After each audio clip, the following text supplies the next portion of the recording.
ಹರಿ ಓಂ.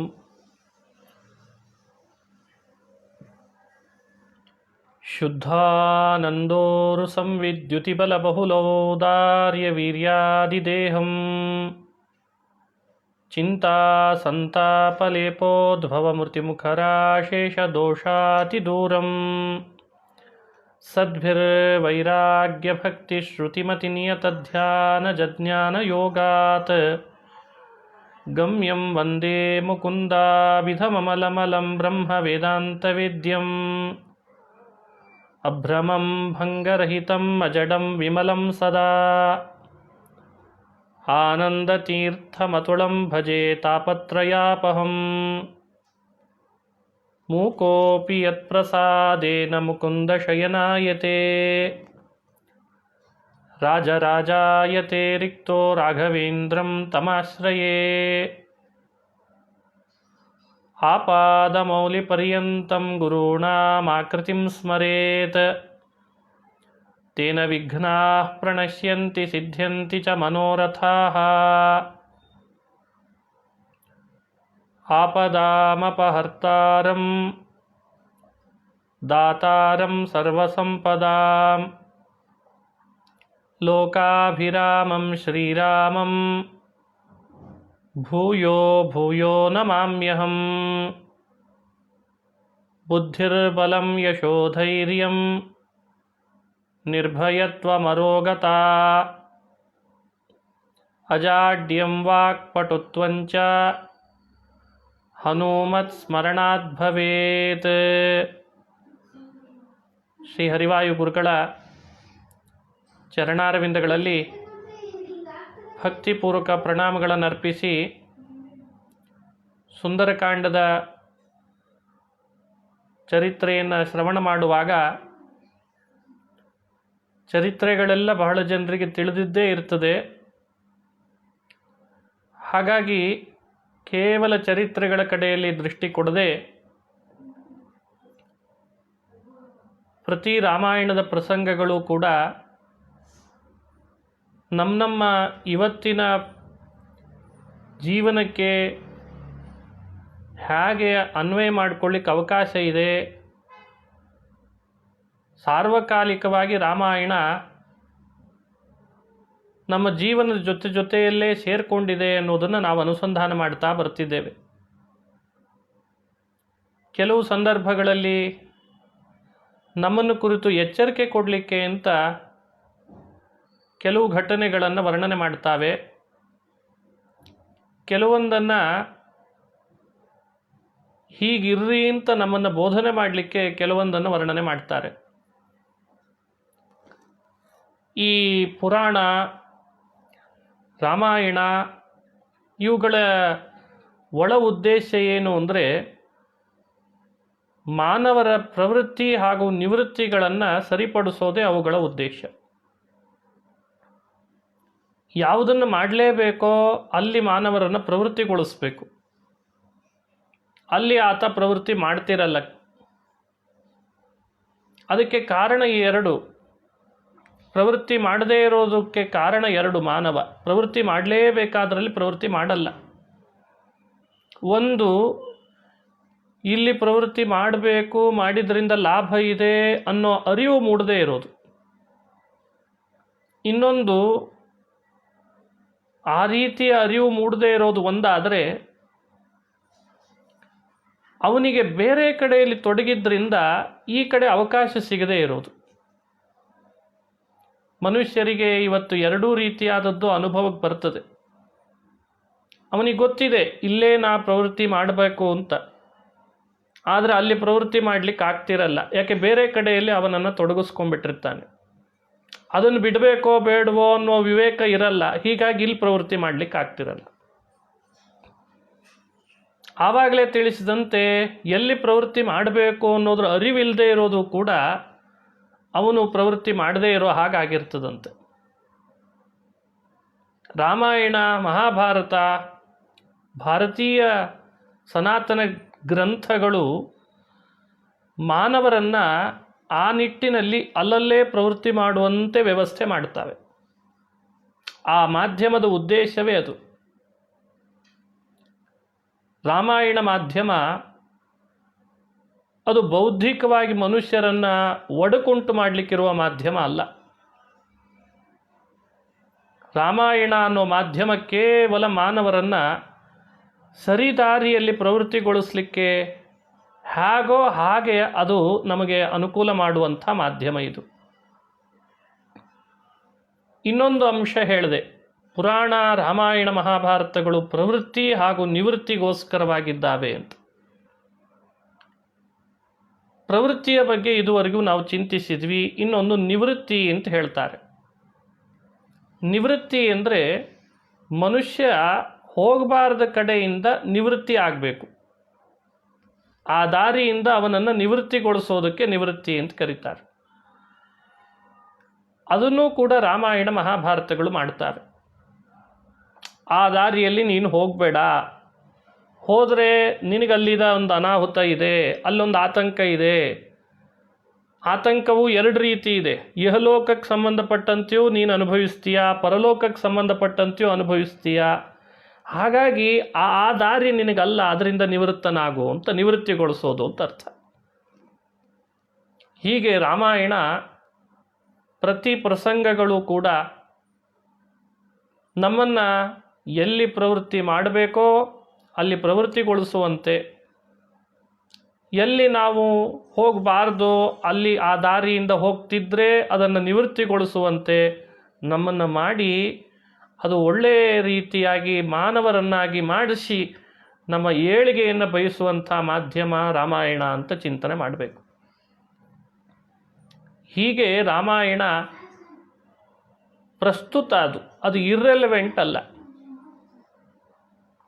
ನೀವಿವತ್ತು ಗಮನಿಸ್ಬೋದು, ಸಾಕಷ್ಟು ವಿಷಯಗಳನ್ನು ತಿಳಿದವರೇ ಇರ್ತೀರಿ. ಎಷ್ಟೋ ಮಾಧ್ಯಮಗಳಲ್ಲಿ ನಾವು ನೋಡ್ತೇವೆ, ನಮಗೆ ಅನ್ನಿಸ್ತದೆ ಅಷ್ಟೇ ಅಲ್ಲ, ಆ ಹೇಳುವವರಿಗೂ ಅನ್ನಿಸ್ತಿರ್ತದೆ ಈ ವಿಷಯ ಇದು ಇರ್ರೆಲೆವೆಂಟ್ ಅಂತ ಅನ್ನಿಸ್ತಿರ್ತದೆ. ಇದು ಬೇಕಾಗಿರಲಿಲ್ಲ, ಇದು ನಮ್ಮ ಸಮಾಜಕ್ಕೂ ಬೇಕಿಲ್ಲ, ಇದು ನಮ್ಮ ವ್ಯಕ್ತಿಗತ ಜೀವನಕ್ಕೂ ಅವಶ್ಯಕತೆ ಇಲ್ಲ, ಆದರೂ ಅದನ್ನು ಮಾತ್ರ ಪ್ಲೇ ಮಾಡ್ತದೆ. ಅದು ಯಾಕೆ ಪ್ಲೇ ಮಾಡ್ತಾರೆ, ಅದನ್ನು ನೋಡೋವಂತಹ ಪೀಪಲ್ಸ್ ಯಾರು, ಅದು ಬೇರೆ ವಿಷಯ. ಅಥವಾ ನಾವು ಅದನ್ನು ದೂರೋ ಉದ್ದೇಶವೂ ನಮಗಿಲ್ಲ. ಪ್ರಪಂಚ ಚಕ್ರ ನಾನಾ ರೀತಿ ನಡೀತಾ ಇರ್ತದೆ. ಆದರೆ ಈ ರಾಮಾಯಣ ಮಹಾಭಾರತಗಳಲ್ಲಿ ಮಾತ್ರ ಯಾವ ಪ್ರಸಂಗಗಳು ಕೂಡ ಮಾನವ ವ್ಯವಸ್ಥೆಗೆ ಅಥವಾ ಮಾನವನ ವೈಯಕ್ತಿಕ, ಕೌಟುಂಬಿಕ, ಸಾಮಾಜಿಕ ವ್ಯವಸ್ಥೆಗಳಿಗೆ ಬೇಕಿರಲಿಲ್ಲಲ್ಲ ಈ ಅಂಶ ಅಂತ ಆ ಥರದ್ದೊಂದು ತೆಗೆದುಹಾಕುವ ಯಾವ ಪ್ರಸಂಗಗಳು ಇಲ್ಲಿ ಬರಲ್ಲ. ಹಾಗಾಗಿ ರಾಮಾಯಣವನ್ನು ತುಂಬ ಡೀಪಾಗಿ ನಾವು ಸ್ಟಡಿ ಮಾಡುವವರು ಎಲ್ಲ ಪ್ರಸಂಗಗಳು ನಮಗೊಂದೇನೋ ಒಂದು ಮೆಸೇಜ್ ಕೊಡ್ತಾ ಇದೆ, ನಮ್ಮನ್ನು ಅದು ಇಂಥ ಕಡೆಯಲ್ಲಿ ಹೋಗು ಅಂತ ಮಾರ್ಗದರ್ಶನ ಮಾಡ್ತಾ ಇದೆ, ಅಥವಾ ಇಂಥ ಕಡೆಯಲ್ಲಿ ಹೋಗಬೇಡ, ಇದು ನಿನಗಲ್ಲ ಅಂತ ಮಾರ್ಗದರ್ಶನ ಮಾಡ್ತಾ ಇದೆ. ಈ ಮುಖವಾಗಿ ನಾವು ರಾಮಾಯಣ ಮಹಾಭಾರತವನ್ನು ಅನುಸಂಧಾನ ಮಾಡಬೇಕು. ಹಾಗಾಗಿ ಈ ಕೆಲವು ದಿನಗಳಿಂದ ನಡೀತಾ ಇರುವ ಈ ಪ್ರವಚನದಲ್ಲಿ ರಾಮಾಯಣದ ಕಥೆಗಳನ್ನು ಮಾತ್ರ ನಾವು ಅವಲಂಬಿಸಿ ನೋಡ್ತಾ ಇಲ್ಲ. ಪ್ರತಿ ಪ್ರಸಂಗಗಳು ನಮ್ಮ ಬದುಕಿಗೆ, ನಮ್ಮ ವ್ಯಕ್ತಿಗತ ಬದುಕಿಗೂ ಹಾಗೂ ಸಾಮಾಜಿಕ ವ್ಯವಸ್ಥೆಗೂ ಎರಡನ್ನೂ ಉದ್ದೇಶಿಸಿ ಹೇಗೆ ಅದು ಮೆಸೇಜ್ ಕೊಡ್ತದೆ, ಈ ಮೂಲಕವಾಗಿ ನಾವು ರಾಮಾಯಣವನ್ನು ಅನುಸಂಧಾನ ಮಾಡ್ತಾ ಬರ್ತಿದ್ದೇವೆ. ಈ ನಿಟ್ಟಿನಲ್ಲಿ ನಿನ್ನೆ ನಾವು ನೋಡಿದ ಪ್ರಸಂಗ, ರಾವಣನ ಮುಂದೆ ನಿಂತಹ ಹನುಮಂತ ಆಂಜನೇಯ ಹೇಳ್ತಾನೆ, ಯಾವತ್ತೂ ಕೂಡ ನೀನು ರಾಮನನ್ನು ಎದುರು ಹಾಕೋಬೇಡ, ಸೀತೆಯನ್ನು ವಾಪಸ್ ಕೊಟ್ಟು ಕಳಿಸಿಬಿಡು ಅಂತ ಹೇಳ್ತಾನೆ. ಅದನ್ನು ಅತಿ ಸ್ಪಷ್ಟಪಡಿಸ್ತಾನೆ. ನ ರಾಮ ಬಾಣಧಾರಣೆ ಕ್ಷಮಾ ಸುರೇಶ್ವರ ಅಪಿ ವಿರಿಂಚ ಶರ್ವಪೂರ್ವಕಾಃ ಕಿಮುತ್ವಮಲ್ಪಸಾರಕಃ.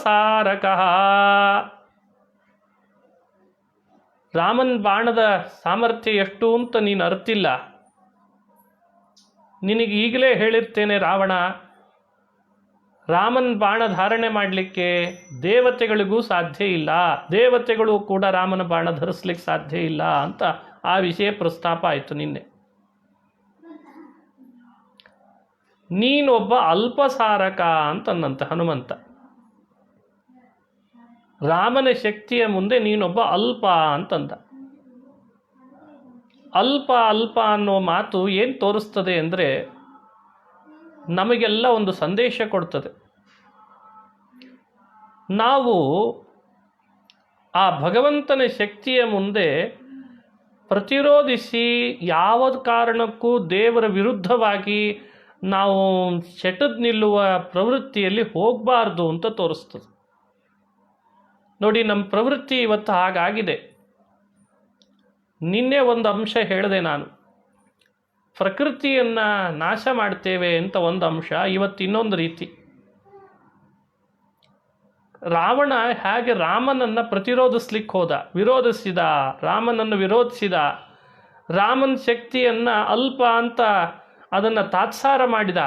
ಆದರೆ ರಾವಣನಿಗೆ ಹನುಮಂತ ಹೇಳ್ತಾನೆ, ರಾಮನ ಶಕ್ತಿಯನ್ನು ತಾತ್ಸಾರ ಮಾಡಬೇಡ, ಉದಾಸೀನ ಮಾಡಬೇಡ, ಪ್ರತಿರೋಧಿಸಬೇಡ. ಇದು ನಮಗೆ ಕೊಡುವಂಥ ಸಂದೇಶ.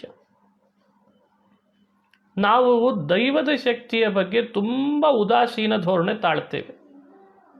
ಅಲ್ಲ, ಎಲ್ಲರೂ ತಾಳ್ತೇವೆ ಅಂತಲ್ಲ, ಕೆಲವರು ತಾಳ್ತಾ ಇದ್ದಾರೆ. ಹಾಗೆ ಭಾವಿಸಿದ್ದಕ್ಕೆ ತಾನೇ ಮತ್ತಿಷ್ಟೆಲ್ಲ ಸ್ವಾರ್ಥ ಮೆರೆಯೋದು. ದೇವ್ರೇನು ಮಾಡ್ತಾನ್ರಿ, ದೇವ್ರೇನು ಮಾಡಲ್ಲ, ಎಲ್ಲ ನಾವೇ ಮಾಡ್ಕೊಳ್ಬೇಕು. ಶಬ್ದದಲ್ಲೇ ಹೀಗೆ ಮಾತನಾಡ್ತಿರ್ತಾರೆ, ಮನೆಯಲ್ಲಿ ಮಾತೇ ಹೀಗೆ ಆಡ್ತಿರ್ತಾರೆ. ದೇವ್ರೇನು ಮಾಡಲ್ಲ, ಎಲ್ಲ ನಾವೇ ಮಾಡಬೇಕು. ಆದರೆ ಹನುಮಂತ ಹೇಳ್ತಾನೆ, ನೀನೇನೂ ಮಾಡಲಿಕ್ಕಾಗಲ್ಲ, ನೀನು ಅಲ್ಪಸಾರಕಃ, ನೀನು ಯಾವತ್ತಿದ್ದು ಅತ್ಯಂತ ಅಲ್ಪ, ಅವನು ಎಂದಿದ್ರೂ ಭಾರಿ ಪರಾಕ್ರಮಿ. ಇದು ನಮಗೆ ಕೊಡುವ ಸಂದೇಶ. ರಾಮಾಯಣದ ಹನುಮಂತನ ಮಾತು ಸದಾ ನೆನಪಿರಬೇಕಾದದ್ದು. ಅಲ್ಪಸಾರಕಃ. ರಾವಣನಿಗೆ ಅದು ಬರಲಿಲ್ಲ ಮನಸ್ಸಿನಲ್ಲಿ, ಈ ವಿಷಯ ಏನು ತಲೆ ಒಳಗೆ ಬರಲೇ ಇಲ್ಲ. ಹೀಗಾಗಿ ಅವನು ಮತ್ತೆ ದೈವದ ವಿರುದ್ಧನೇ ಹೋರಾಟಕ್ಕೆ ನಿಂತ. ಆದರೆ ನಮಗೆ ಇದನ್ನು ಸತ್ಯ ಮನಗಾಣಿಸ್ತಾನೆ ಹನುಮಂತ. ಅಲ್ಪಸಾರಕಃ, ಬಹಳ ಅದ್ಭುತವಾದ ಮಾತು. ರಾಮ ಯಾವತ್ತಿದ್ರೂ ದುರಂತ ಪರಾಕ್ರಮಿ, ಅವನು ದುರಂತ ವಿಕ್ರಮ.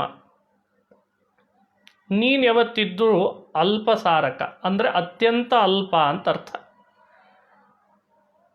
ಜೀವನ ಪರಿಸ್ಥಿತಿ, ಜೀವನ ಪರಿಮಿತಿ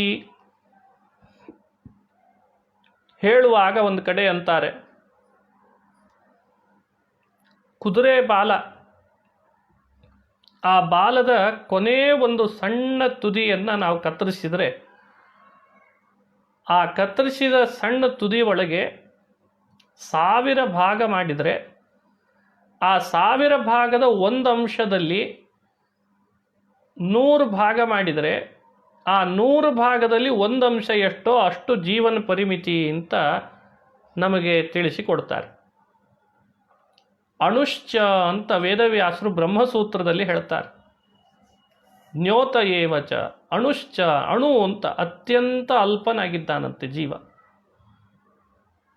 ಅವನ ಅಲ್ಪತೆಯನ್ನು ನೀವು ಈ ರೀತಿಯಾಗಿ ತಿಳಿಬೋದು ಅನ್ಲಿಕ್ಕೆ ಒಂದು ಉದಾಹರಣೆ ಕೊಟ್ಟೆ ಅಷ್ಟೆ. ಇಷ್ಟು ಅಲ್ಪನಾದ, ಶಕ್ತಿಯಿಂದ ಅಲ್ಪ, ಪರಿಮಿತಿಯಿಂದ ಅಲ್ಪ, ಯೋಚನಾ ಲಹರಿ ಅದರಿಂದ ಅಲ್ಪ, ಬುದ್ಧಿಯಿಂದ ಅಲ್ಪ, ಆಯುಷ್ಯದಿಂದ, ಎಲ್ಲದರಿಂದಲೂ ಅಲ್ಪ ಇದ್ದಾನಂತೆ ಜೀವ.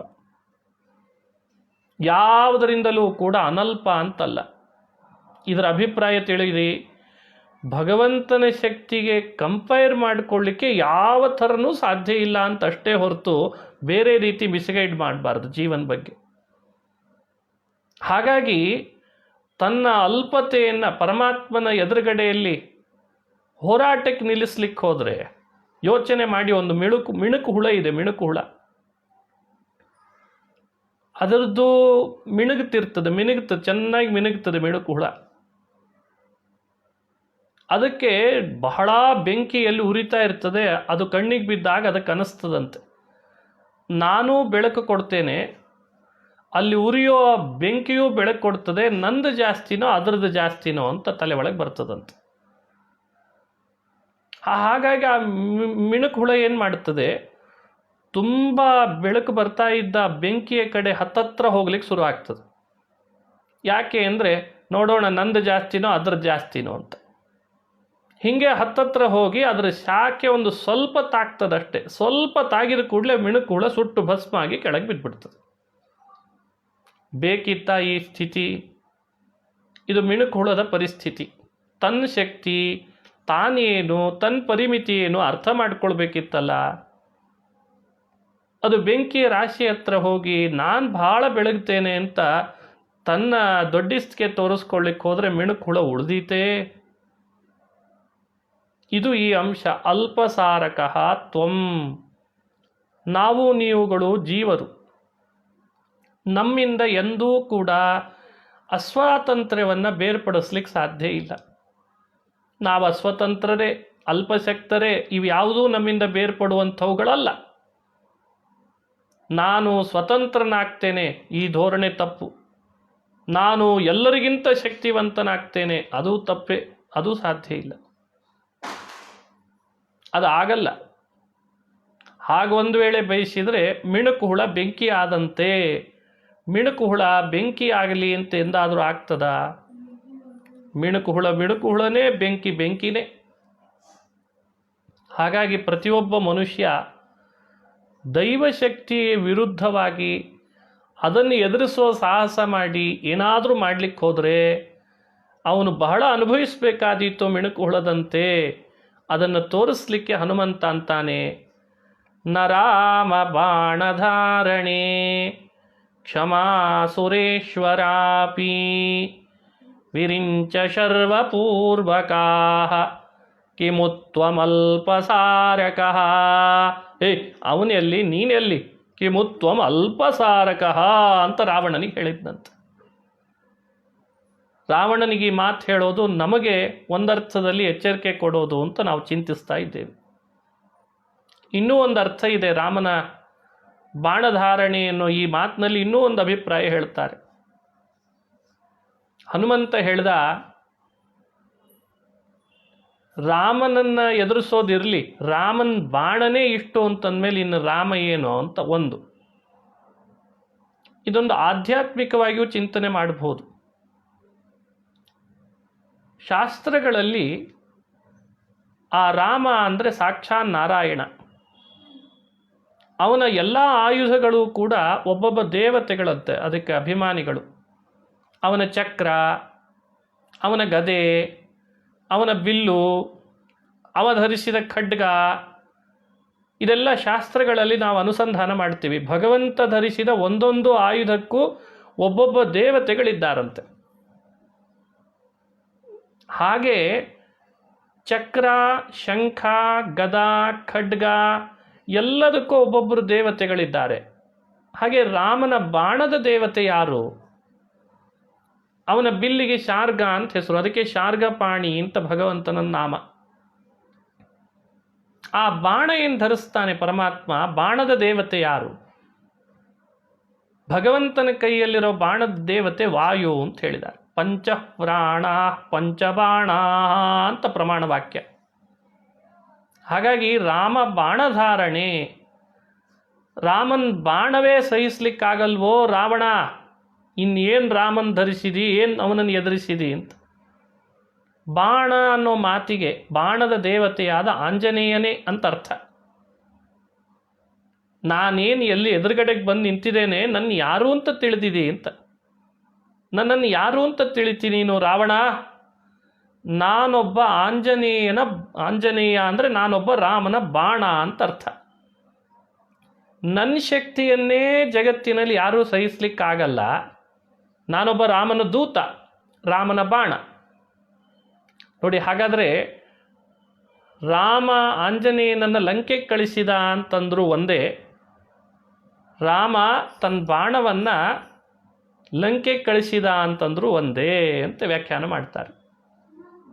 ಹಾಗಾಗಿ ರಾಮ ಬಾಣಧಾರಣೆ ಅಂತಂದರೆ ರಾಮನ ದೂತನಾದ ರಾಮನ್ ಬಾಣ ಅನ್ನೋ ಸ್ಥಾನದಲ್ಲಿರುವ ನನ್ನನ್ನೇ ನಿನ್ನ ಕೈಯಲ್ಲಿ ಏನು ಮಾಡಿದರೂ ಕೂಡ ಎದುರಿಸ್ಲಿಕ್ಕಾಗಲ್ವೋ ರಾವಣ, ಇನ್ನು ರಾಮನನ್ನು ಏನು ಎದುರಿಸ್ತೀಯೋ ಅಲ್ಪ ಅಂತ ವ್ಯಾಖ್ಯಾನ ಮಾಡಬೇಕಂತ.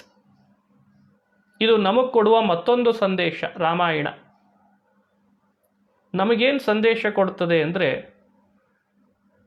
ರಾಮನ ಬಾಣವನ್ನು ಕೂಡ ನಾವು ಯಾವತ್ತೂ ಕೂಡ ವಿರೋಧಿಸ್ಲಿಕ್ಕೆ ಹೋಗಬಾರ್ದು. ಕೆಲವರಲ್ಲಿ ಅದು ಕಂಡು ಬರ್ತಾ ಇದೆ ಇವತ್ತು. ಕೆಲವರು ದೇವರ ಭಕ್ತರು ಮಾತ್ರ ಆಗ್ತಾರೆ, ನಮಗೆ ದೇವರು ಸಾಕು ಅಂತ. ಆದರೆ ದೇವ ಭಕ್ತರಲ್ಲಿ ಮುಖಂಡನಾದ ಹನುಮನ ಭಕ್ತರಾಗಲ್ಲ. ಹನುಮಂತ ಅಂದರೆ ಅಷ್ಟಕ್ಕಷ್ಟೇ, ಆಂಜನೇಯ, ವಾಯು ಅವರೆಲ್ಲ ಅಷ್ಟಕ್ಕಷ್ಟೇ ಅಂತ ಕೆಲವರಿಗೆ ಅಭಿಪ್ರಾಯ. ಅದು ತಪ್ಪೇ, ಆ ಧೋರಣೆ ತಪ್ಪು. ದೈವಭಕ್ತಿ ಎಷ್ಟು ಉತ್ಕೃಷ್ಟವಾಗಿ ನಮ್ಮಿಂದ ನಡೀತದೆ, ಹಾಗೆ ದೇವನಿಗೆ ಅತ್ಯಂತ ಪ್ರೀತನಾದ ಅವನ ಬಾಣದ ಸ್ಥಾನದಲ್ಲಿರುವಂಥ ವಾಯುಭಕ್ತಿಯನ್ನು ನಾವು ಮಾಡಲೇಬೇಕು. ವಾಯುವಿನನ್ನು ಉದಾಸೀನ, ವಾಯುವಿನ ಬಗ್ಗೆ ಎದುರು ಹಾಕ್ಕೊಳ್ಳೋದು, ಅವನ ಸ್ಮರಣೆ ಮಾಡದೇ ಇರೋದು, ಕೆಲವರು ಹಾಗೆ ಮಾಡ್ತಾರೆ. ವಾಯುವಿನ ಸ್ಮರಣೆ ಮಾಡಲ್ಲ, ವಾಯುವಿನ ಬಗ್ಗೆ ಉದಾಸೀನ ಮಾಡ್ತಾರೆ. ಅದೂ ಕೂಡ ಮನುಷ್ಯರಿಗೆ ದೋಷವೇ ಆಗ್ತದಂತೆ. ಆ ಸಂದೇಶನೂ ಇಲ್ಲಿ ಕೊಡ್ತಾ ಇದ್ದಾರೆ. ನರಾಮ ಬಾಣಧಾರಣೆ ಅಂದರೆ ರಾಮನ ಬಾಣದ ಸ್ಥಾನದಲ್ಲಿರುವಂತಹ, ಬಾಣದ ಅಭಿಮಾನಿ ಅಂತನಿಸಿದಂಥ ಹನುಮಂತ, ನಾನೇ ಬಂದಿದ್ದೇನೆ. ನನ್ನನ್ನೇ ಧರಿಸಲಿಕ್ಕೆ ದೇವತೆಗಳ ಕೈಯಲ್ಲಿ ಸಾಧ್ಯ ಇಲ್ಲ, ಎದುರಿಸ್ಲಿಕ್ಕಾಗಲ್ಲ. ರಾವಣ ತ್ವಂ ಅಲ್ಪಸಾರಕಃ, ನೀನೊಬ್ಬ ಅಲ್ಪನೋ, ನೀನೊಬ್ಬ ಅಲ್ಪ, ನನ್ನ ಎದುರು ಹಾಕ್ಕೊಳ್ಬೇಡ, ಹಾಕ್ಕೊಂಡ್ರೆ ನಿನ್ನ ನೋಡು ಮತ್ತೇನಾದೀತು ಅಂತ ಆ ರೀತಿ ಅಭಿಪ್ರಾಯ ಕೊಡ್ತಾ ಇದ್ದಾರೆ. ಹಾಗಾಗಿ ರಾಮಾಯಣ ನಮಗೆ ಎರಡು ಚಿಂತನೆ ಕೊಡ್ತು. ಒಂದು, ದೈವ ಅಂತನಿಸಿದಂತಹ ದೇವೋತ್ತಮನಾದ ಪರಮಾತ್ಮನನ್ನು, ಭಗವಂತನ ಶಕ್ತಿಯನ್ನು ಯಾವತ್ತೂ ನಾವು ಎದುರು ಹಾಕ್ಕೊಳ್ಬಾರ್ದು ಅಂತ ಒಂದು. ಇನ್ನೊಂದು, ಆ ರಾಮನ ಭಕ್ತನಾದ, ಭೃತ್ಯನಾದ ಆಂಜನೇಯ ಅಂದರೆ ವಾಯು, ಅವನನ್ನು ಕೂಡ ನಾವು ಯಾವತ್ತೂ ಎದುರು ಹಾಕ್ಕೊಳ್ಬಾರ್ದು ಅನ್ನೋ ಅಂಶವನ್ನು ರಾಮಾಯಣ ನಮಗೆ ಸಂದೇಶವಾಗಿ ಕೊಡ್ತದೆ. ಇದನ್ನೇ ಶಾಸ್ತ್ರಗಳು ಭಗವಂತ ನಾರಾಯಣ ಅವನು ಯಾವತ್ತಿದ್ರೂ ಸರ್ವೋತ್ತಮ, ವಾಯು ಜೀವೋತ್ತಮ, ಈ ಎರಡು ತತ್ವಗಳ ಎದುರು ನಾವು ನಿಲ್ಲಬಾರ್ದು. ಈ ಎರಡೂ ತತ್ವಗಳಿಗೆ ಯಾವತ್ತಿದ್ರೂ ಕ್ಷಣ ಕ್ಷಣಕ್ಕೆ ತಲೆಬಾಗಿ ನಡಿಬೇಕು. ಇದು ನಮಗೆ ಹಾಕುವ ನಿಯಮ ಅಂತೆ. ರಾವಣ ಎರಡನ್ನೂ ವಿರೋಧಿಸ್ತೇನೆ ಅಂತ ಹೋದ. ಒಂದೆಡೆ ಆಂಜನೇಯನನ್ನು ವಿರೋಧಿಸ್ತೇನೆ ಎಂದ, ಇನ್ನೊಂದೆಡೆ ರಾಮನನ್ನು ವಿರೋಧಿಸ್ತೇನೆ ಎಂದ. ಇವೆರಡನ್ನೂ ವಿರೋಧಿಸಿದವನು ರಾವಣ. ಕೆಲವರು ಒಂದನ್ನು ವಿರೋಧಿಸಿ ಒಂದನ್ನು ಒಪ್ಪಿಟ್ಟುಕೊಳ್ತಾರೆ. ಹನುಮನ್ ಬಗ್ಗೆ ಅಷ್ಟೇ ನಮಗೆ ಬೇಕಿಲ್ರಿ, ಅವನು ಅಷ್ಟಕ್ಕಷ್ಟೇ, ಅವನೊಬ್ಬ ಅಂಬಾಸಿಡರ್, ಅವನೊಬ್ಬ ದೂತ, ರಾಮ ಸಾಕು ನಮಗೆ ಅಂತ ಕೆಲವರಿಗೆ ಆ ಅಭಿಪ್ರಾಯವೂ ಇದೆ. ರಾಮಾಯಣ ಎರಡನ್ನೂ ಸ್ಪಷ್ಟಪಡಿಸ್ತದೆ. ನೀವು ಮಾಡೋದಾದರೆ ಭಕ್ತಿ, ಮಾಡಲೇಬೇಕಾಗಿರೋ ಭಕ್ತಿ ಅಂದರೆ ಅದು ಇಬ್ಬರಲ್ಲಿಯೂ ಮಾಡಬೇಕು. ಒಂದೆಡೆ ರಾಮಭಕ್ತಿ, ಇನ್ನೊಂದೆಡೆ ರಾಮಭಕ್ತನ ಭಕ್ತಿ ಅಂದರೆ ಆಂಜನೇಯನಲ್ಲಿ ಭಕ್ತಿ. ರಾಮನನ್ನು ವಿರೋಧಿಸಬೇಡ, ಆಂಜನೇಯನನ್ನು ವಿರೋಧಿಸಬೇಡ. ರಾಮನನ್ನು ಉದಾಸೀನ ಮಾಡಬೇಡ, ಆಂಜನೇಯನನ್ನು ಉದಾಸೀನ ಮಾಡಬೇಡ. ರಾಮನನ್ನು ದ್ವೇಷಿಸಬೇಡ, ಆಂಜನೇಯನನ್ನೂ ದ್ವೇಷಿಸಬೇಡ. ಹೀಗೆ ರಾಮ ಆಂಜನೇಯರ ಅನ್ಯೋನ್ಯತೆಯೇ ಸುಂದರಕಾಂಡ. ಮಾನವ ಕುಲಕ್ಕೆ ಇದಕ್ಕಿಂತ ಬಹುದೊಡ್ಡ ಸಂದೇಶ ಮತ್ತೊಂದಿಲ್ಲ ರಾಮಾಯಣದಿಂದ. ಅದನ್ನು ಸ್ವತಃ ಹನುಮಂತ ಹೇಳ್ತಾನೆ. ನೀವು ನನ್ನ ದೈವನಾದ ರಾಮನನ್ನು ವಿರೋಧಿಸುವ, ಉದಾಸೀನ ಮಾಡುವ ಧೋರಣೆ ತಳದಲ್ಲಿ ನಿಮಗೆ ಕ್ಷಣ ಕ್ಷಣಕ್ಕೆ ಅಲ್ಲಲ್ಲಿ ಅದಕ್ಕೆ ಶಿಕ್ಷೆ ಆಗ್ತದೆ ಅಂತಂತಾರೆ. ಹಾಗಾಗಿ ಇವತ್ತು ಪ್ರಪಂಚ, ಪ್ರತಿಯೊಬ್ಬ ಮನುಕುಲ ಉದಾಸೀನ ಮಾಡದೆ ದೈವದ ಬಗ್ಗೆ, ದೈವ ಭಕ್ತನಾದ ಆಂಜನೇಯನ ಬಗ್ಗೆ ಒಂದು ರೆವಲ್ಯೂಷನ್ ನಾವೇ ತರಬೇಕು. ಬೇರೆ ಬೇರೆ ದೇಶಗಳಲ್ಲಿರ್ಬೋದು ಅಥವಾ ಸ್ವದೇಶದಲ್ಲಿರ್ಬೋದು, ರಾಮಾಂಜನೇಯರ ಭಕ್ತಿ, ರಾಮನಲ್ಲಿ ಆಂಜನೇಯನಲ್ಲಿ ಭಕ್ತಿ ಎಲ್ಲರಲ್ಲಿ ಜಾಗೃತ ಆಗಬೇಕು.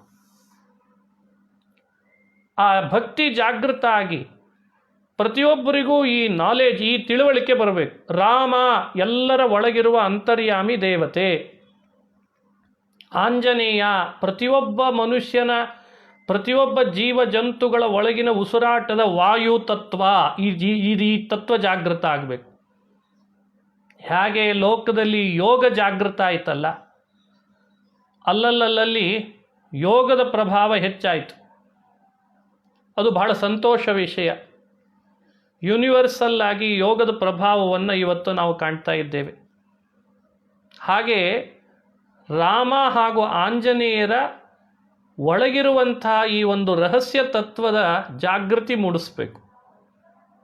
ಆಂಜನೇಯ ಅಂದರೆ ಯಾವಾಗಲೂ ಆಗಿ ಹೋದ ಬಹಳ ಹಳೇ ಕಾಲದ ಒಬ್ಬ ವ್ಯಕ್ತಿ ಅಂತ ಭಾವಿಸಬಾರ್ದು. ನಿಮಗೆ ಆಶ್ಚರ್ಯ ಆಗ್ತದೆ, ಈಗಲೂ ಆಂಜನೇಯ ಇದ್ದಾನೆ, ಈಗಲೂ ಕಿಂಪುರುಷ ಖಂಡದಲ್ಲಿ ಹನುಮಂತನಿದ್ದಾನೆ.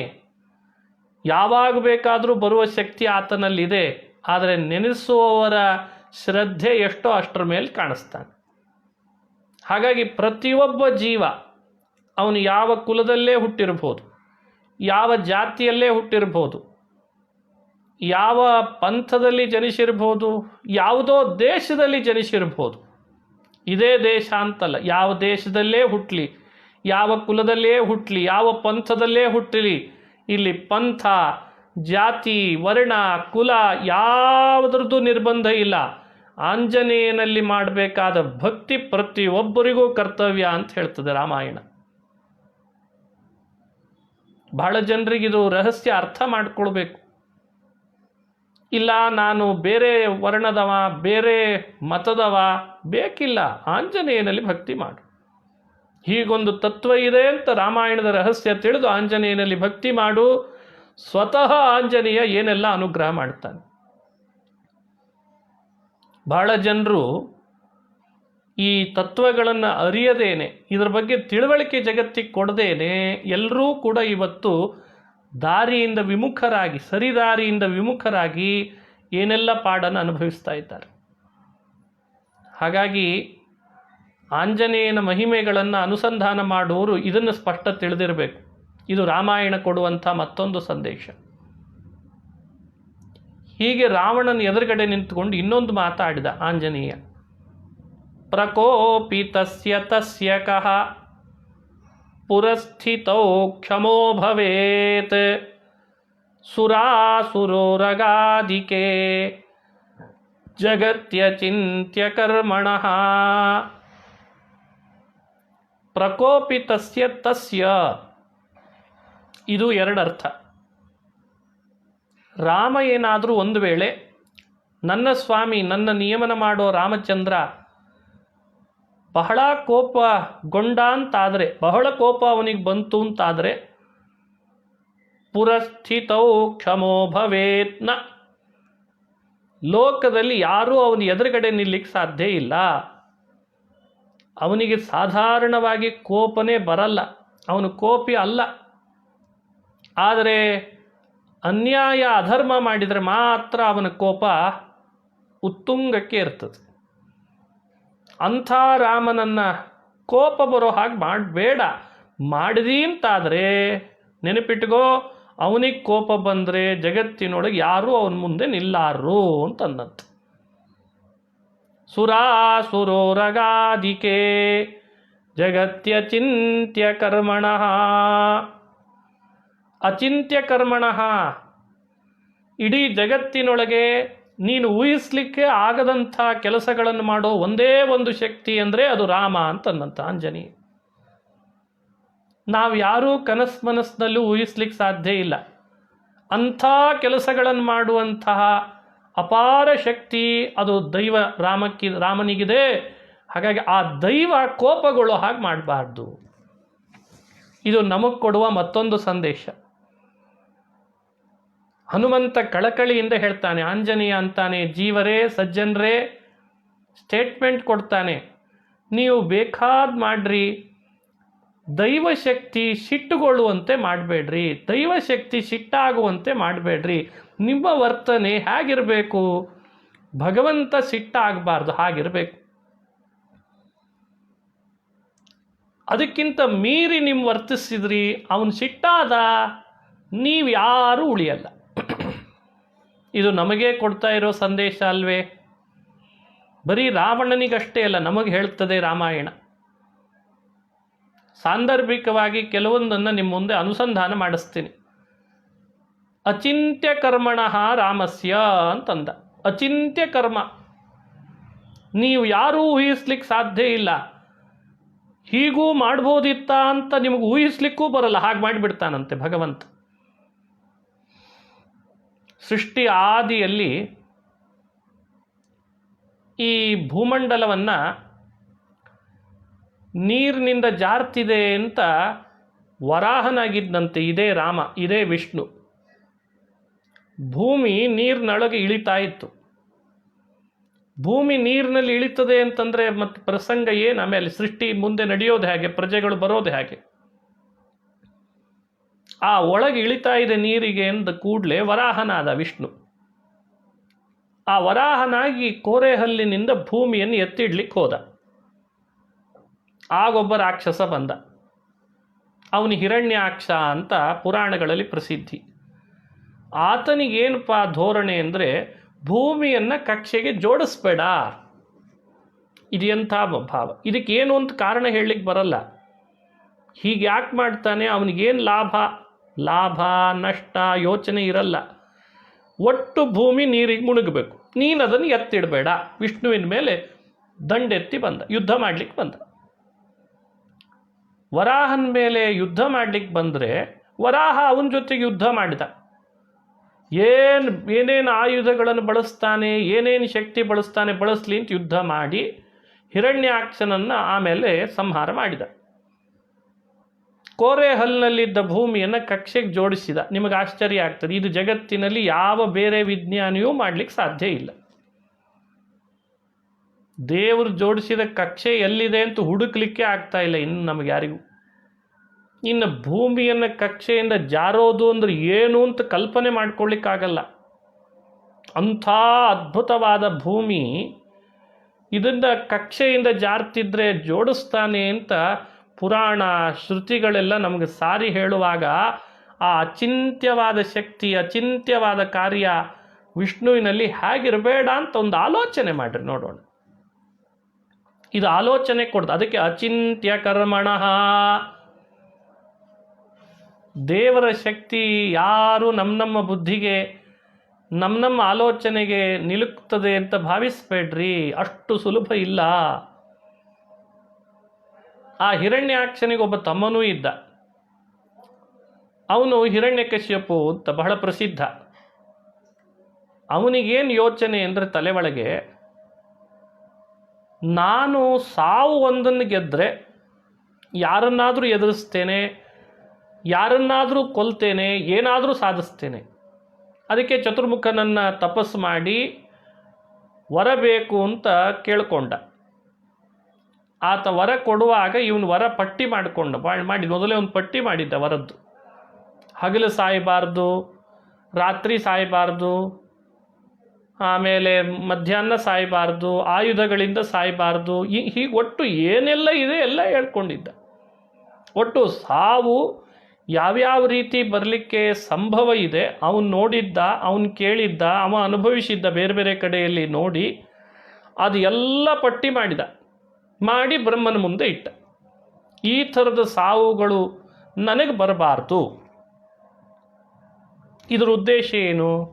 ಬ್ರಹ್ಮದೇವರೇ ಹೇಳ್ತಾರೆ, ಹೀಗೆ ಅಂತ ಒಂದು ಪ್ರಸಂಗ ನೀನು ನನ್ನ ಮುಂದೆ ಇಡ್ತಿದ್ದೀಯಲ್ಲ, ಇದು ದುರ್ಲಭಪ್ಪ, ಹಿಂಗೆ ಆಗಲ್ಲ ಪ್ರಪಂಚದಲ್ಲಿ ಇವೆಲ್ಲ. ಇಲ್ಲ ನನಗಿದೇ ವರ ಕೊಡಿ ಅಂತಂದು. ಯಾನ್ ವೃಣೀಶ್ವೇ ವರಾನ್ ಮಮ ತಾತೇ ಮೇ ದುರ್ಲಭಾ ಪುಂಸಾಂ ಯಾನ್ ವೃಣೀಶ್ವೇ ವರಾನ್ ಮಮ. ನೀನು ಏನು ಕೇಳ್ಕೊಳ್ತಿದ್ದಿ ಅಂತ ನಿನಗಾದರೂ ಗೊತ್ತಿದೆನೋ ಇಲ್ಲಪ್ಪ, ಇದೆಲ್ಲ ದುರ್ಲಭನೋ? ಆಗ್ತಿರುವ ವ್ಯವಸ್ಥೆಯನ್ನು ಬದಲಾಯಿಸು ಅಂತಂತಿದೆಯಲ್ಲ. ಇಲ್ಲ ನನಗಿದೇ ಬರಬೇಕು ಅಂತಂದು. ಆಯಿತು ಅಂತ ವರ ಕೊಡಬೇಕಾಯ್ತು. ಪ್ರಾಣಿಗಳಿಂದ ಸಾವು ಬರಬಾರ್ದು. ನ ನರೈಹಿ ನ ಮೃಗೈರಪಿ, ಮೃಗಗಳಿಂದ ಸಾವು ಬರಬಾರ್ದು, ನರರಿಂದ ಸಾವು ಬರಬಾರ್ದು, ಆಯುಧಗಳಿಂದ ಸಾವು ಬರಬಾರ್ದು, ಭೂತಗಳಿಂದ ಸಾವು ಬರಬಾರ್ದು, ಕಿನ್ನರ ಉರಗ ಅವ್ರ್ಯಾರಿಂದಲೂ ಸಾವು ಬರಬಾರ್ದು, ಹಗಲು ಸಾವು ಬರಬಾರ್ದು, ರಾತ್ರಿ ಸಾವು ಬರಬಾರ್ದು, ಮಧ್ಯಾಹ್ನ ಸಾವು ಬರಬಾರ್ದು. ಕಾಲ ಕೊಟ್ಟ, ಆಯುಧಗಳನ್ನು ಹೇಳಿದ, ಮನೆ ಒಳಗೆ ಬರಬಾರ್ದು, ಮನೆ ಹೊರಗೆ ಬರಬಾರ್ದು. ನೋಡಿ, ಪ್ರದೇಶ ಹೇಳ್ದ. ಯಾಕಂದರೆ ಸಾವು ಅನ್ನೋದು ಮನುಷ್ಯನಿಗೆ ಪ್ರದೇಶದಲ್ಲಿ, ಇಂಥ ಕಾಲದಲ್ಲಿ, ಇಂಥ ಆಯುಧದಿಂದ, ಹೀಗೆ ಅವನ ಕಲ್ಪನೆಯಲ್ಲಿ ಒಂದಿತ್ತು. ಅದನ್ನೆಲ್ಲ ಬ್ರಹ್ಮದೇವರು ಮುಂದೆ ಹೇಳಿದಾನೆ ವರವಾಗಿ. ಬ್ರಹ್ಮದೇವರೇ ಅಂತಾರೆ, ಇದು ಬಹಳ ದುರ್ಲಭ ಆಯ್ತಲ್ಲೋ, ಇಲ್ಲ ಇದೇ ಕೊಡ್ರಿ, ಇದನ್ನೇ ಕೊಡ್ರಿ ನನಗೆ ಅಂತ ಹಠ ಮಾಡಿ ತಗೊಂಡ. ಕೊಟ್ಟು ಬಂದ ಬ್ರಹ್ಮ. ಆದರೆ ವಿಷ್ಣುವಿನ ಬಳಿಗೆ ಬಂದು, ವಿಷ್ಣು ಹೀಗೆ ವರ ಕೊಟ್ಟಿದ್ದೇನೆ, ಕೊಡೋದಷ್ಟೇ ಕೆಲಸ ನಿಮಗೆ ಅಂತಂದ. ಉಳಿದು ನಾ ಮಾಡ್ತೀನಿ. ಊಹಿಸ್ಲಿಕ್ಕೆ ಸಾಧ್ಯ ಇಲ್ಲ. ಆಗ ವಿಷ್ಣು ಏನು ಮಾಡಬೇಕಾಯ್ತು? ಹೀಗೂ ಒಬ್ಬ ಅಸುರನಾಗಿ ಹಿರಣ್ಯಕಶಿಪು ಲೋಕದ ಸಿಸ್ಟಮನ್ನು ಕರಪ್ಟ್ ಮಾಡಿ ತನ್ನ ಸ್ವಾರ್ಥ ಮೆರೀಲಿಕ್ಕೆ ತಾನು ಏನು ಮಾಡಿದರೂ ಸರಿ ಅಂತ ಧೋರಣೆ ತಾಳ್ಕೊಂಡು ದೈವಶಕ್ತಿಗೆ ವಿರುದ್ಧವಾಗಿ ಹೋರಾಟಕ್ಕೆ ನಿಂತರೆ ಆಗ ಭಗವಂತ ಏನು ಮಾಡಿದ? ಸರಿ, ನೀನು ನರರಿಂದ ಅಲ್ಲ ಅಂತಿದೀಯ, ಮೃಗಗಳಿಂದ ಅಲ್ಲ ಅಂತಿದೀಯ, ನರಮೃಗಗಳಿಂದ ಸಾವು ಬರಬಾರ್ದು ಅಂತ ಕೇಳಿಲ್ಲಲ್ಲ ಅಂದ ವಿಷ್ಣು.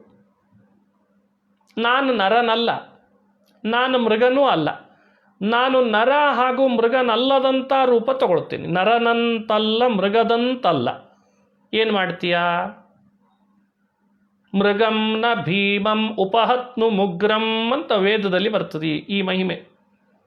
ಶೃಣ್ವೇ ವೀರ ಮುಗ್ರ ಮುಗ್ರಂ ದಮಾಯನ್ ಅನ್ಯಮನ್ಯಮತಿ ನೇನೀಯಮಾನಃ ಅಂತೆಲ್ಲ ವ್ಯಾಖ್ಯಾನ ಮಾಡ್ತಾರೆ. ಈ ದೈವ ಅನ್ನೋ ಏನು ಸಿಸ್ಟಮ್ ಇದೆ, ಇದಕ್ಕೆ ನಾವು ಯಾವತ್ತೂ ವೈರಸ್ ಅಟ್ಯಾಕ್ ಮಾಡಲಿಕ್ಕೆ ಬರಲ್ಲ. ಈ ಸಿಸ್ಟಮೇ ಹಾಗೆ. ನಿಮ್ಮ ಮನೆಯಲ್ಲಿರೋ ಆಂಡ್ರಾಯ್ಡ್ ಸಿಸ್ಟಮನ್ನು ಅಥವಾ ಇನ್ಯಾವುದೋ ಆ್ಯಪಲ್ ಫೋನನ್ನು ಅಥವಾ ಲ್ಯಾಪ್ಟಾಪ್ಸನ್ನು ವೈರಸ್ ಅಟ್ಯಾಕ್ ಮಾಡಿಸ್ಬೋದು, ಸಿಸ್ಟಮ್ ಕರಪ್ಟ್ ಮಾಡಬಹುದು. ಯಾಕಂದರೆ ಅದನ್ನು ಸೃಷ್ಟಿ ಮಾಡಿದವನು ಮನುಷ್ಯನೇ.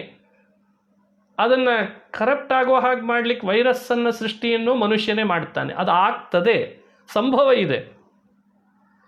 ಆದರೆ ಈ ಭಗವಂತ ಅನ್ನೋ ಸಿಸ್ಟಮ್ ಇದೆ ಅಲ್ಲ, ಇಲ್ಲಿ ಯಾವತ್ತೂ ವೈರಸ್ ಅಟ್ಯಾಕ್ ಆಗಲ್ಲ. ಆ ಶಕ್ತಿಯ ಮುಂದೆ ವೈರಸ್ ಅಟ್ಯಾಕ್ ಆಗಲಿಕ್ಕೆ ಸಾಧ್ಯ ಇಲ್ಲ. ಈ ಪ್ರಯತ್ನ ಬಹಳ ಜನ ಪಟ್ಟರು. ಈ ಸಿಸ್ಟಮನ್ನು ಕರಪ್ಟ್ ಮಾಡೋಣ, ನಾವಿದನ್ನು ಎದುರು ಹಾಕ್ಕೊಳ್ಳೋಣ, ಇದನ್ನೂ ಇಲ್ಲ ಅಂತ ಅನಿಸೋಣ, ಏನೆಲ್ಲ ಪ್ರಯತ್ನ ಪಟ್ಟರು. ಆ ಪಟ್ಟಿಯಲ್ಲಿ ಈ ಹಿರಣ್ಯಕಶಿಪು ಬಂದಿದ್ದ, ನಾನು ಮಾಡ್ತೇನೆ ಅಂತ. ಆದರೆ ಭಗವಂತ ಅಂದ, ನೀನು ನಿನ್ನ ತಲೆ ಒಳಗಿಟ್ಟುಕೊಂಡು ನೀನೇ ನನ್ನನ್ನು ಪ್ರತಿರೋಧಿಸ್ತೇನೆ ಅಂತ ಬಂದರೂ ಕೂಡ ಅಚಿಂತ್ಯ ಕರ್ಮಣಃ ಸುರಾಸುರೋರಗಾಧಿಕೆ ಜಗತ್ಯಚಿಂತ್ಯ ಕರ್ಮಣಃ. ನನ್ನ ಶಕ್ತಿ, ನನ್ನ ಕೆಲಸ, ನನ್ನ ಬುದ್ಧಿ, ಇದು ನೀವ್ಯಾರೂ ಊಹಿಸ್ಲಿಕ್ಕೆ ಸಾಧ್ಯ ಇಲ್ಲ. ಒಂದು ಸಲ ತೋರಿಸ್ತೇನೆ ಅಂತ ನರಮೃಗನಾಗಿ ಬಂದ, ನರಸಿಂಹನಾಗಿ ಬಂದ್ಬಿಟ್ಟ. ಆಯುಧಗಳಿಂದ ಸಾವು ಬೇಡ ಅಂತಿದೆಯಲ್ಲ, ಸರಿ ಆಯುಧ ಉಪಯೋಗಿಸಲ್ಲ, ಉಗುರು ಸಾಕಲ್ಲ ಅಂದ. ಉಗುರುಗಳ ಆಯುಧ ಅಲ್ಲ ನಿನಗೆ, ನೀನು ಆಯುಧಗಳ ಪಟ್ಟಿಯಲ್ಲಿ ಉಗುರನ್ನು ಸೇರಿಸಿಲ್ಲ. ನರನಂತಲ್ಲ, ಮೃಗದಂತಲ್ಲ ಆಗಿ ಬಂದ. ಇವು ಆಯುಧಗಳನ್ನು ಬಳಸಲಿಲ್ಲ. ಹಗಲು ಬೇಡ, ರಾತ್ರಿ ಬೇಡ, ಮಧ್ಯಾಹ್ನ ಬೇಡ ಅಂದಿದ್ದ. ಸಂಧ್ಯಾ ಕಾಲ ಕೇಳಿರಲಿಲ್ಲ, ಕಾಲ ಸೇರಿಸಿರಲಿಲ್ಲ, ಬರ್ತೋಗಿದೆ. ಬರೀ ಕಾಲ ಅಷ್ಟೇ ಅಲ್ಲ, ಪ್ರದೇಶ ಹೇಳಿದ್ದ, ಮನೆ ಒಳಗಲ್ಲ. ನಾಂತರ್ ಬಹಿರ್ದಿವಾನಕ್ತಂ, ಅಂತಹನ ಬಹಿನ, ಒಳಗಲ್ಲ ಹೊರಗಲ್ಲ ಅಂತ ವರ ಕೇಳುವಾಗ ಸೇರಿಸಿದ್ದ. ಆದರೆ ಮನೆ ಒಳಗೂ ಅಲ್ಲದ ಹೊರಗೂ ಅಲ್ಲದ ಮಧ್ಯದ ಪ್ರದೇಶ ಅವನಿಗೆ ಮರ್ತೋಗಿತ್ತು. ಹೀಗೆ ಭಗವಂತನ ಶಕ್ತಿಗೆ ವಿರುದ್ಧವಾಗಿ ಬಹಳ ಚಾಣಾಕ್ಷತೆ ಮೆರಿತೇನೆ ಅಂತ ಹೋದ ಹಿರಣ್ಯಕಶಿಪುನಂಥ ಬಲಶಾಲಿ ಪರಮಾತ್ಮ ನರಸಿಂಹನಾಗಿ ಅವನನ್ನು ಉಗುರಿನಿಂದ ಸೀಳುವ ಸಂದರ್ಭ ಬಂತಂತ. ಬರೀ ಉಗುರು ಸಾಕು. ಆ ಉಗುರೇ ಇಷ್ಟು ಶಕ್ತಿ ತೋರಿಸಿಬಿಡ್ತಂತೆ. ನನ್ನ ಉಗುರೇ ಸಾಕು ನಿನ್ನ ಕೊಲ್ಲಿಕ್ಕೆ, ಯಾವ ಆಯುಧ ಬೇಡ, ಯಾವ ಥರದ ಅಚಿಂತ್ಯ ಅಪಾರವಾದ ಪ್ರಭಾವ ತೋರಿಸೋದು ಬೇಡ, ಒಂದು ಉಗುರಿನಿಂದ ಸೀಳಿಬಿಟ್ನಂತೆ. ಇದು ಕಥೆ ಕೇಳ್ತೇವೆ ನಾವು. ಹಾಗಾಗಿ ಹನುಮಂತನ ಮಾತಿಗೆ ಎಷ್ಟು ಅಭಿಪ್ರಾಯ ಇದೆ ಅಂದರೆ, ಜೀವರಾದ ನಾವು ಆ ಭಗವಂತನ ಶಕ್ತಿಗೆ ಪ್ರತಿರೋಧಿಸಿ ಅವನ ವಿರುದ್ಧ ದಂಡೆತ್ತಿ ಅವನಿಗೇ ನಾವು ಇನ್ನೇನೋ ಮಾಡಿಬಿಡ್ತೇವೆ ಅಂತ ಹೋಗೋದಿದೆ ಅಲ್ಲ, ಇದು ಮಾಡಬೇಡ ಅಂತಾನೆ ಹನುಮಂತ ಕಳಕಳಿಯಿಂದ. ಮಾಡಬೇಡ, ಅವನಿಲ್ಲ ಅನ್ನೋ ಧೋರಣೆ ತಾಳಬೇಡ, ಅವನೇನು ಅಂತ ಅವನ ಬಗ್ಗೆ ಉದಾಸೀನ ಆಗಬೇಡ, ಅವನ ಶಕ್ತಿ ನನ್ನೇನು ಮಾಡೀತು ಅಂತ ಆ ಶಕ್ತಿಯ ಬಗ್ಗೆ ತಾತ್ಸಾರ ಮಾಡಬೇಡ. ಆ ದೈವಶಕ್ತಿ ಅದು ಅದು ಅದು ಅಪಾರ, ಅದು ಅಚಿಂತ್ಯ, ಅದು ಮಾಡುವ ಅಪಾರ ಅಚಿಂತ್ಯ ಶಕ್ತಿ ನಿನ್ನ ಮುಂದೆ ಏನಲ್ಲ, ನೀನು ಅದ್ರ ಮುಂದೆ ಅಂತಂತ. ಇದು ನಮಗೆ ಕೊಡುವಂಥ ಸಂದೇಶ. ಇದು ಜಾಗೃತ ಆಗಬೇಕು ಇವತ್ತು. ಈ ಪಾಯಿಂಟ್ ಏನಿದೆ, ಈ ಕಾನ್ಸೆಪ್ಟ್ ಏನಿದೆ, ದೈವ ಅನ್ನೋ ಶಕ್ತಿ ಎಲ್ಲ ಕಡೆಯಲ್ಲಿ ವ್ಯಾಪಿಸಿದೆ. ಇದು ಏನಾದರೂ ಮಾಡ್ತದೆ. ಇದರ ವಿರುದ್ಧ ನಾವು ಯಾವಾಗ ಸೆಣಸಾಡ್ತೇವೆ ಆಗೆಲ್ಲ ನಮಗದು ಶಿಕ್ಷೆ ಕೊಡ್ತದೆ. ಇದೇ ನೋಡಿ, ಪುರಾಣ ಪ್ರಪಂಚ, ಮಹಾಭಾರತ, ವೇದ ನಮಗೆ ಹೇಳುವ ಅಪೂರ್ವ ವಿಷಯಗಳಲ್ಲಿ ಇದು ಬಹಳ ಅಪೂರ್ವವಾದದ್ದು. ದೈವದ ಮುಂದೆ ಹೋರಾಟ, ನಿಮ್ಮೆಲ್ಲರ ಆ ದೈವದ ವಿರುದ್ಧವಾದ ಕಾದಾಟ ನಮ್ಮ ನಾಶಕ್ಕೆ ಕಾರಣ ಆಗ್ತದೆ. ಇದು ನಮ್ಮಿಂದ ನಡಿಬಾರ್ದು. ಇದನ್ನು ಹನುಮಂತ ರಾಮಾಯಣ ಕಾಲದಲ್ಲಿ ರಾವಣನಿಗೆ ಎಚ್ಚರಿಕೆ ಕೊಡುವಾಗಲೇ ಹೇಳ್ದ, ನೀನು ಆ ಶಕ್ತಿಯ ಮುಂದೆ ಹೋರಾಡಬೇಡ, ನೀನು ಆ ಶಕ್ತಿ ಎದುರು ಯುದ್ಧ ಮಾಡಬೇಡ ಅಂತಂದಂತೆ. ಜಗತ್ಯ ಚಿಂತ್ಯ ಕರ್ಮಣಃ ಅಂತಂತಾನೆ. ಎಲ್ಲೋ ಒಂದು ಕಡೆಯಲ್ಲಿ ನಾವು ಈ ಮಾತನ್ನು ಸ್ವಲ್ಪ ವಿಚಾರ ಮಾಡಿ ನೋಡಬೇಕು. ಹಾಗಾಗಿ ಇವತ್ತು ನಾವೇನೇ ಅನುಭವಿಸ್ತೇವೆ ಅಂದರೂ ಇದ್ರ ಹಿಂದೆ ನಾವು ಎಲ್ಲೋ ದೈವವನ್ನು ಉದಾಸೀನವೋ ತಾತ್ಸಾರವೋ ಆ ಅಚಿಂತ್ಯ ಶಕ್ತಿಯ ಬಗ್ಗೆ ನಾವು ತಾಳಿದಂತಹ ತಪ್ಪಾದ ಒಂದು ಧೋರಣೆನೇ ನಮಗೆ ಈ ಥರದ ಶಿಕ್ಷೆ ಕೊಡಲಿಕ್ಕೆ ಕಾರಣ ಅಂತ ನಾವು ಎಲ್ಲೋ ಒಂದು ಕಡೆ ಆಲೋಚನೆ ಮಾಡಬೇಕು. ಲೋಕದೊಳಗೆ ಭಗವಂತ ನಮಗೆ ಬಹುದೊಡ್ಡ ಶಕ್ತಿ ಅಂದರೆ ವಿಚಾರ ಶಕ್ತಿ ಕೊಟ್ಟಿದ್ದಾನೆ. ಆ ವಿಚಾರ ಶಕ್ತಿ ಮನುಷ್ಯನಿಗೆ ಯಾಕೆ ಕೊಟ್ಟಿದ್ದಾನೆ ಅಂದರೆ, ತನ್ನನ್ನು ತಾನು ಏಳಿಗೆಗೆ ತಗೊಂಡು ಹೋಗಲಿ ಅಂತ ಕೊಟ್ಟಿದ್ದಾನೆ. ಬೇರೆ ಯಾವ ಸ್ವಾರ್ಥ ಇಲ್ಲ ದೇವರಿಗೆ. ನಮಗೆ ವಿಚಾರ ಶಕ್ತಿ ಕೊಡಲಿಕ್ಕೆ ಪರಮಾತ್ಮನಿಗೇನು ಲಾಭ ಇದೆ? ಕೊಡದೇ ಇರ್ಬೋದಿತ್ತಲ್ಲ. ನಮ್ಮನ್ನು ಕಲ್ಲಿನಂತೆ, ಮಣ್ಣಿನಂತೆ, ಬೆಟ್ಟ ಗುಡ್ಡಗಳಂತೆ ನಮ್ಮನ್ನು ಮಾಡ್ಬೋದಿತ್ತಲ್ಲ. ಆದರೆ ಮನುಷ್ಯ ಬಹುದೊಡ್ಡ ವಿಚಾರ ಶಕ್ತಿ ಕೊಟ್ಟಿದ್ದಾನೆ. ಆ ವಿಚಾರ ಶಕ್ತಿಯಲ್ಲಿ ಬಹುಮುಖ್ಯವಾದ ಅಂಶ ಅಂದರೆ, ನಡೆಯುವ ಪ್ರತಿ ಕೆಲಸದ ಹಿಂದೆ ಒಂದು ಕಾರಣ ಇರ್ತದೆ. ಇದು ಒಂದು ದೊಡ್ಡ ವಿಚಾರ ಶಕ್ತಿ. ಏನೇ ಕೆಲಸ ನಡೆದ್ರೆ ಒಂದು ರೀಸನ್ ಇರ್ತದೆ. ಇದು ಎಲ್ರಿಗೂ ಗೊತ್ತಿರೋದೆ. ಅಕಾರಣವಾಗಿ ಯಾವುದೂ ನಡೆಯಲ್ಲ. ಕಾರಣ ಇಲ್ಲದೆ ನಿಷ್ಕಾರಣವಾಗಿ ಕಾರ್ಯ ನಡೀತು ಅಂತಿಲ್ಲ. ಯಾವುದೂ ಆಕಸ್ಮಿಕ ಅಲ್ಲ. ಇದು ಎಲ್ರಿಗೂ ಗೊತ್ತಾಗೋದೆ. ಹಾಗಾದರೆ ಈಗಿರೋ ನಿಮ್ಮೆಲ್ಲರ ಪ್ರಸಂಗದಲ್ಲಿ ವಿಚಾರ ಮಾಡೋಣ. ನಮಗಿಷ್ಟು ದೊಡ್ಡ ಆತಂಕ, ಇಷ್ಟು ದೊಡ್ಡ ಅನಾಹುತ, ಆಪತ್ತು ಬರ್ತಿದೆ ಅಂದರೆ ಇದಕ್ಕೆ ಹಿಂದೆ ಯಾವುದೋ ಒಂದು ಕಾರಣ ಇರಬೇಕಲ್ವೇ? ಆ ಕಾರಣ ವಿಮರ್ಶೆ ನೀವು ಮಾಡಿಕೊಳ್ಬೇಕು, ಆತ್ಮಾವಲೋಕನ ಮಾಡಿಕೊಳ್ಬೇಕು. ಈ ಜನ್ರೇಷನ್ನಿನ ಪ್ರತಿಯೊಬ್ಬ ವ್ಯಕ್ತಿ ಇದನ್ನು ಆತ್ಮಾವಲೋಕನ ಮಾಡಿಕೊಳ್ಳಿ. ಪ್ರತಿಯೊಬ್ಬನೂ ತನ್ನನ್ನು ತಾನು ದೇವರು ಕೊಟ್ಟ ಆ ವಿಚಾರ ಶಕ್ತಿಯಿಂದ ಆತ್ಮಾವಲೋಕನೆ ಮಾಡಿಕೊಂಡು ಇಂಥ ಆಪತ್ತಿಗೆ ನಾವು ಒಳಗಾಗೋದ್ರಲ್ಲಿ, ಭಾಗಿಗಳಾಗೋದ್ರಲ್ಲಿ ಕಾರಣ ಆಗಿದೆ ಅಂತಂದರೆ ನಾವೆಲ್ಲೋ ಒಂದು ಕಡೆಯಲ್ಲಿ ಆ ದೈವಶಕ್ತಿಗೆ ವಿರುದ್ಧವಾಗಿ ಅಲ್ಪವೋ ಸ್ವಲ್ಪವೋ ಎಲ್ಲರೂ ಒಂದೇ ರೀತಿಯಾಗಿ ದೈವಶಕ್ತಿಗೆ ವಿರುದ್ಧವಾಗಿ ನಿಂತಿದ್ದಾರೆ ಅಂತಲ್ಲ. ಎಲ್ಲೋ ಒಂದು ಕಡೆ ನಾವು ಕೂಡ ದೈವಶಕ್ತಿಗೆ ಸ್ವಲ್ಪಲ್ಲ ಅಲ್ಪಲ್ಲ ವಿರೋಧಿಸಿದ್ದೇವೆ, ಉದಾಸೀನ ಮಾಡಿದ್ದೇವೆ ಅಂತ ಒಂದ್ಸಲಿಯಾದರೂ ನಾವು ಆ ನಿರ್ಧಾರಕ್ಕೆ ಬರಬೇಕು.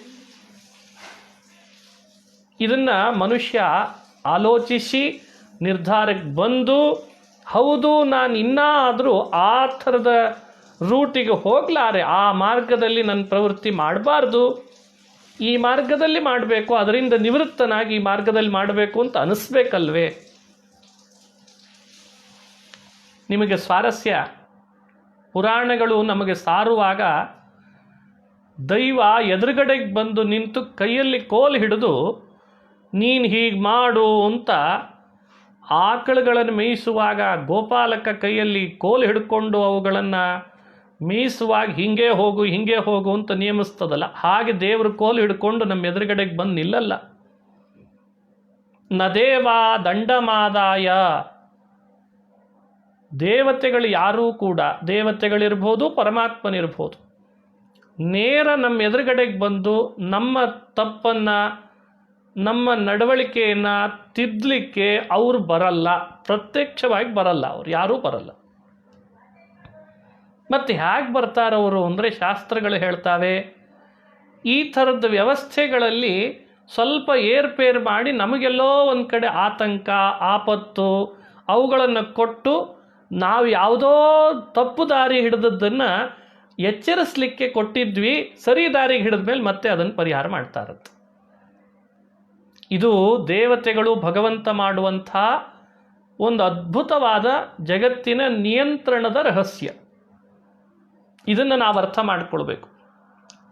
ಪ್ರತಿಯೊಬ್ಬ ಮನುಷ್ಯ ತನ್ನ ವ್ಯಕ್ತಿಗತವಾದ ವಿಚಾರದಲ್ಲಿಯೂ ಕೂಡ ಸರಿ ದಾರಿ ಹೋಗದೆ ತಪ್ಪು ದಾರಿಗೆ ಹಿಡಿದಾಗ, ದೈವದ ವಿರುದ್ಧ ದೇವತೆಗಳ ವಿರುದ್ಧ ಅವನೇನಾದರೂ ನಡೀತಿರುವಾಗ ಆ ವ್ಯಕ್ತಿಗತ ಬದುಕಿನಲ್ಲಿ ಯಾವುದೋ ಒಂದು ಸಮಸ್ಯೆಯನ್ನು ಅವರಿಗೆ ಎದುರು ಮಾಡ್ತಾನೆ. ದೇವರು ದೇವತೆಗಳು ಎದುರಾಗಿ ಬರ್ತಾರಂತೆ ಸಮಸ್ಯೆ.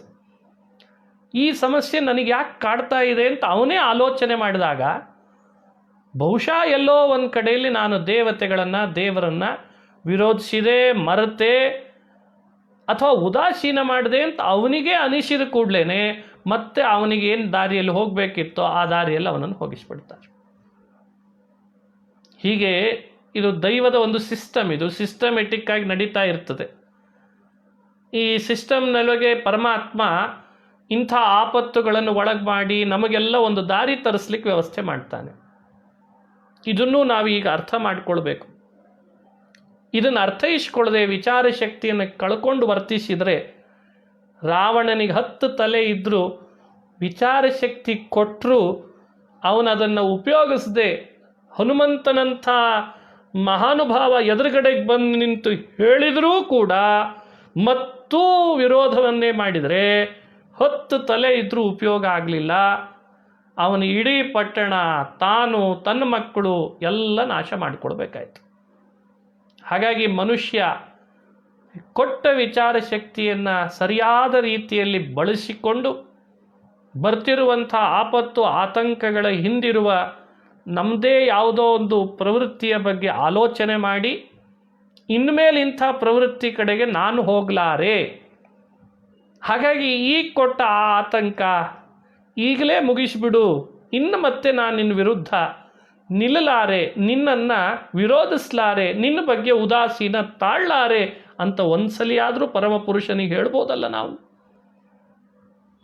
ಯಾಕಂದರೆ ಅದು ಕರುಣೆಯ ಖನಿ ದೈವ ಅನ್ನೋದು. ನಿಮಗೆ ಆಶ್ಚರ್ಯ ಆಗ್ತದೆ, ಎಷ್ಟು ಶಿಸ್ತುಬದ್ಧ ವ್ಯವಸ್ಥೆ ದೇವರು ಕಾಪಾಡ್ತಾನೆ ಜಗತ್ತಿನೊಳಗೆ, ತನ್ನ ಸಿಸ್ಟಮನ್ನು ಅಡಾಪ್ಟ್ ಮಾಡಿದ್ದಾನೆ.